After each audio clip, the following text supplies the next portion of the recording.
อาจารย์ลาวเฮาลุงจันทร์ลุงเฮิมกับขึ้นมาฮอดเมื่อวานนี่ตอนแรกพี่น้องเลย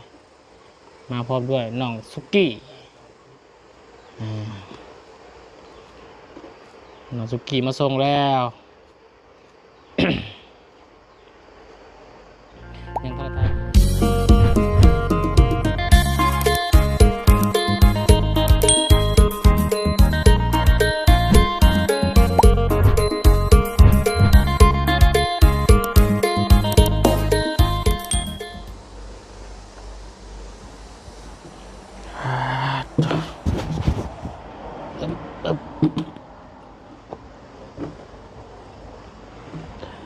พี่น้องเนาะบ่ได้เห็น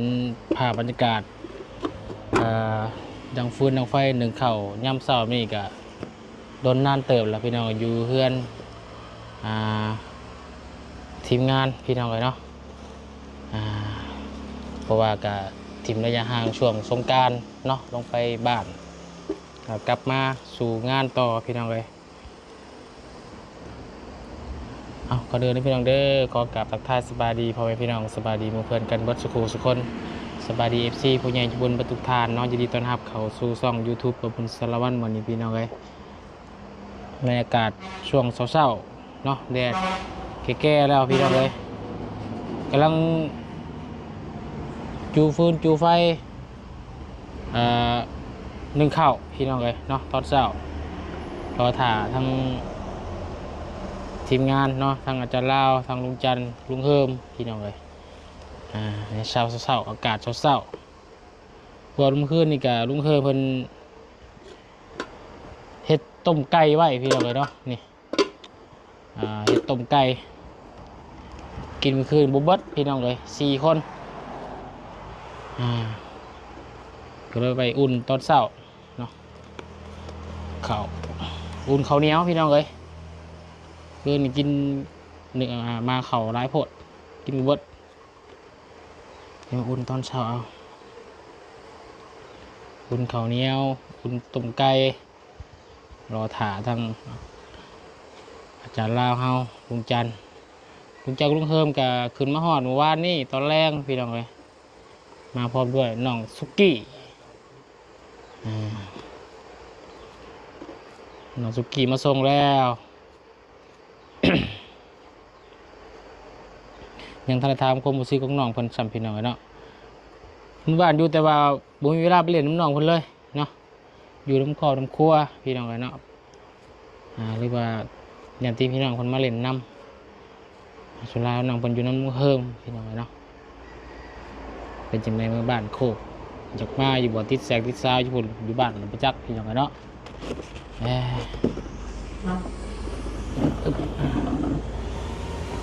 เองเลยบนเข่าก็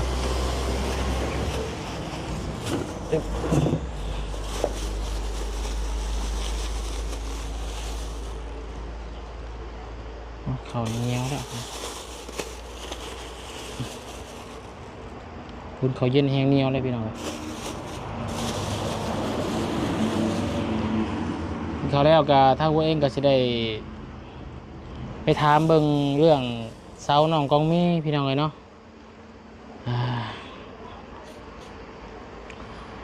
เสาปูนเนาะมาให้น้องกัน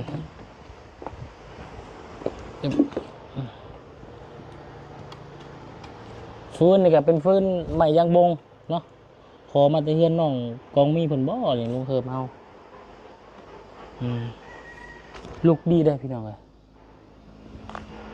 ผมอยากจะเตะโดนฟืนเรียบร้อย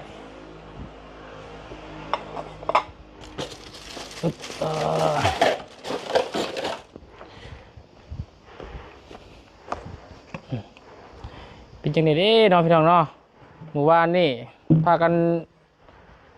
โชคมานกันอยู่บ่พี่น้องเอ้ยทางหวยไทยเมื่อวานนี่พี่น้องเอ้ยมานกันอยู่บ่ลางออก77พี่น้องเลยเนาะส่วนทางบนออก612มาบุญพลาดอีกแล้วพี่น้องเลยพอดีทางพระอาจารย์เพิ่นก็ส่งมาบอกว่าบุญอยู่ตั้งแต่วันที่10 วันที่8ที่9พุ่นแหละพี่น้องเอ้ยเนาะเพิ่นส่งมาว่าเลขทะเบียนบ่บุญเลขหยังว่าซั่นซื้อเด้องวดวันที่16เพิ่นว่าเนาะโอ้ยบุญก็ได้ซื้ออยู่พี่น้อง77นี่ซื้ออยู่แต่ซื้อแต่ข้างบนเนาะข้างล่างบ่ได้ซื้อพี่น้องเอ้ยก็เลยโอ้ยวาสนาพี่น้องเอ้ยเนาะ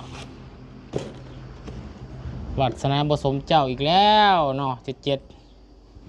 บ่ถูกซ้ำพี่น้องเอ้ยเป็นในทางพ่อพี่น้อง FC ถือกันอยู่บ่รวยกันอยู่บ่เนาะรางวัลที่1นี่ก็ต้มไก่ลุงเฮิมเฮ็ดคืนตัวบักใหญ่พี่น้องเอ้ยซื้อแต่อาหารสดพี่น้องเอ้ยที่เป็นครัวแล้ว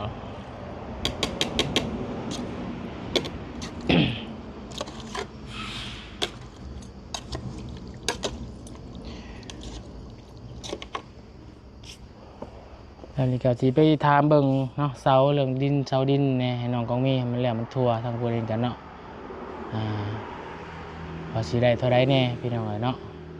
เรื่องเสาได้อยู่แล้วเสานี่พี่น้องเอ้ยเนาะแต่เรื่องที่จะตั้งเสาเทคานนี่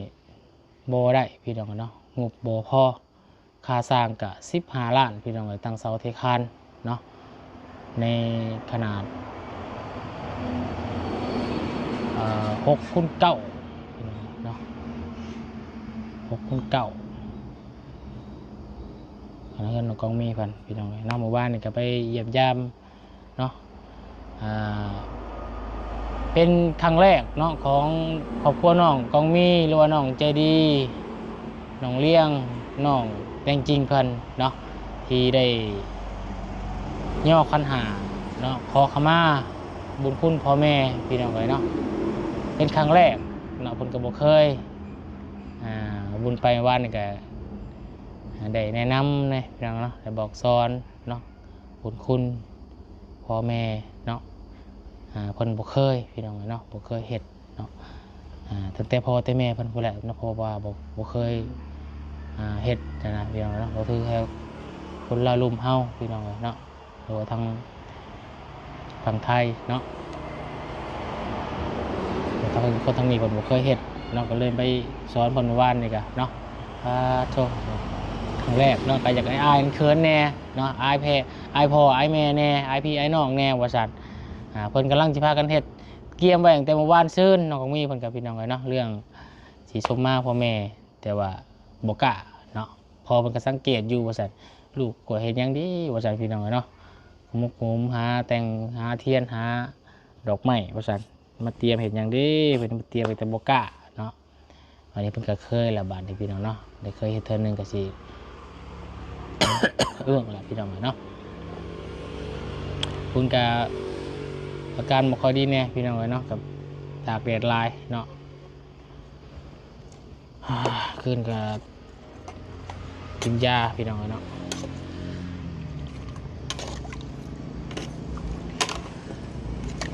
แต่ซอยทั้งน้องเพิ่นก็ได้สำได้กับสำนั่นแหละพี่น้องน้องของมีเพิ่นก็ได้เมื่อวานนี่ก็ทางช่างเวียดเนาะเดี๋ยวมาเบิ่งพี่น้องเลยเนาะเพื่อนน้องแต่งจริงเนาะว่า130 ล้านพี่น้องเลยเนาะถ้าเป็นเงินบาทเท่ากับราว190,000 กว่าเนาะบุญคุณว่านนี่ก็หารวันนี่ก็191,100 กว่าบาทนี่แหละพี่น้องเลยเนาะก็ดีใจน้องคนหลายพี่น้องเนาะที่มีทางใหญ่ใจดีเนาะอยู่ทางต่างประเทศที่ให้ทางอาจารย์ลาวเป็นสะพานบุญให้เนาะซอยทางครอบครัวน้องแต่งจริงเพิ่นโอ้ยเนาะคือสิจบสิงามสิเลือที่ทั่วแล้วเพิ่นก็ได้พี่น้องเลยเดี๋ยวไปติดตามเบิ่งนำกันคือว่ามื้อนี้แหละเนาะทางสร้างเพิ่นสิลงมือว่าซั่นเนาะทางเฮาก็จะพาทางอาจารย์ลาวเบิ่งเวียกแลนเวียกนำกันพี่น้องเลยบัวทั้งทีมงานทั้งมือได้เนี่ยขึ้นมาโอ้ยพี่น้องเอ้ยข้าแต่ว่าเขาบสุกรับบาทเลยข้าแต่ว่าเขาบสุกแท้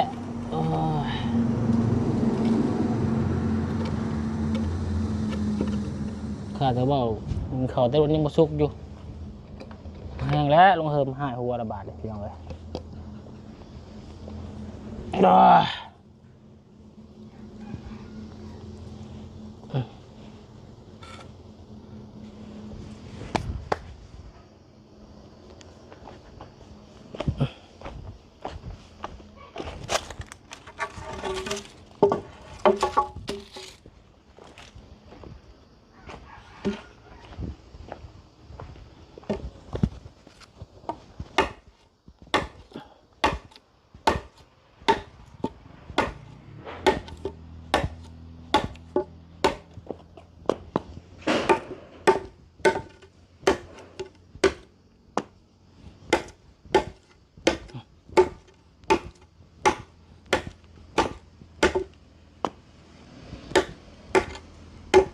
ผ่ากันเนาะ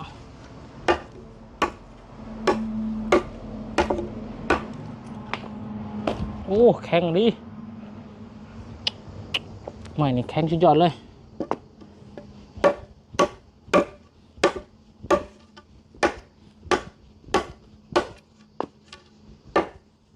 โอ้ผ่าบุกเขาแข็งไม่ไหว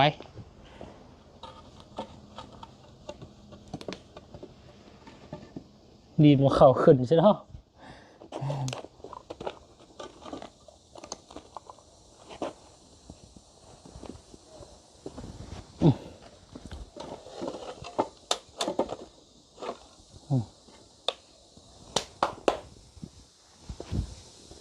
มีสูตรนี้บริกินได้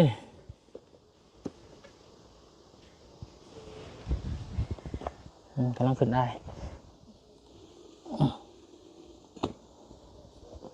ครู่สักครู่อากาศร้อนแห้งพี่น้องเลยแล้วก็บรรยากาศอยู่ในเฮือนในซานประมาณนี้แหละพี่น้องเลยเนาะบริเห็นกันมากอะพาแบบนี้เนาะกาลายทิศลายเดือนแล้วพี่น้องเลยคือว่ามื้อนี้กับแมนเป็นมื้อสุดท้ายบอกพี่น้องเลยเนาะมื้อสงกรานต์เนาะมื้อสุดท้ายว่ามื้อนี้เป็นมื้อที่แต่ละหมู่บ้านกับบางบ้านมันก็ปัดเป่าปัดปางเนาะก็คือปัดเป่าคือล้างบ้านพี่น้องเลยเนาะล้างบ้านแล้วก็พากันแห่เล่นตามบ้านแล้วก็แห่เขาวัดป่ะนี่พี่น้องเลยเนาะแห่เขาวัดแล้วก็แมนพอเดินว่าเอาพระขึ้นเนาะก็คือจบในงานปีใหม่ลาวปีนี้พี่น้องเลยเนาะหรือว่าทางบ้านโคคนปัดเป่าปัดปางมันนี่บอกเรื่องว่าจังใดพี่น้องเลยเนาะเอากับพาบรรยากาศแบบนี้ทายพี่น้องทำได้ชมอยู่ที่เฮือนซานลานแปดพี่น้องเลยเนาะนี่แหละ6677หมู่บ้านนี่พี่น้องเลยโธ่บ่ถือพี่น้องเลยเนาะบ่ถือซ้ำชมว่าเบาหญ้าว่าได้พี่น้องโอ้ยทะเบียนรถบนออกตลอดเนาะพอเคยซื้ออยู่แต่บ่ถือพี่น้องเลยคือว่านี่ก็ซื้อเตบนออกล่างพี่น้องเลยเนาะเพราะว่าวุฒิซื้อเลขแต่บอกว่าซื้อเลขอยู่ลาวมักซื้อตะบนพี่น้องเลยบ่ค่อยได้ซื้อเลขบนล่างเทื่อเนาะโอ้ยละพี่น้องเนาะวาสนาพอจะได้เงินพอได้เติมน้ำมันเรียนเวียกเรียนงานเนี่ยแห้งกระเทกกระตำเข่าปาดแห้งนักหนาพี่น้องเลยน้ำมันกับแห้ง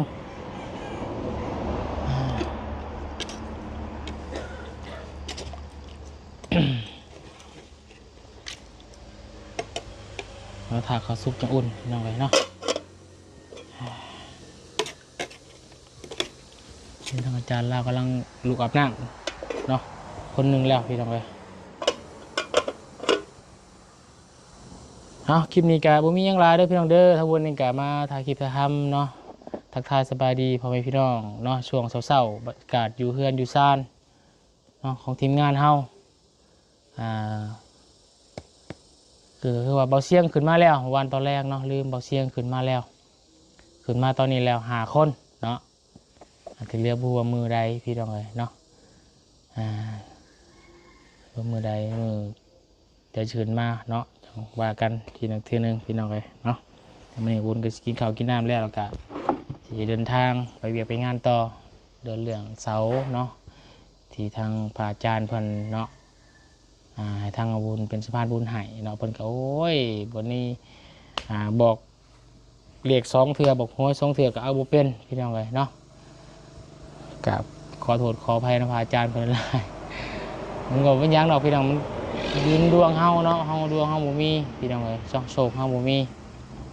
จะคอยดวงคอยโชคคอยบุญวาสนานี่ก็ชาตินี้คือสิ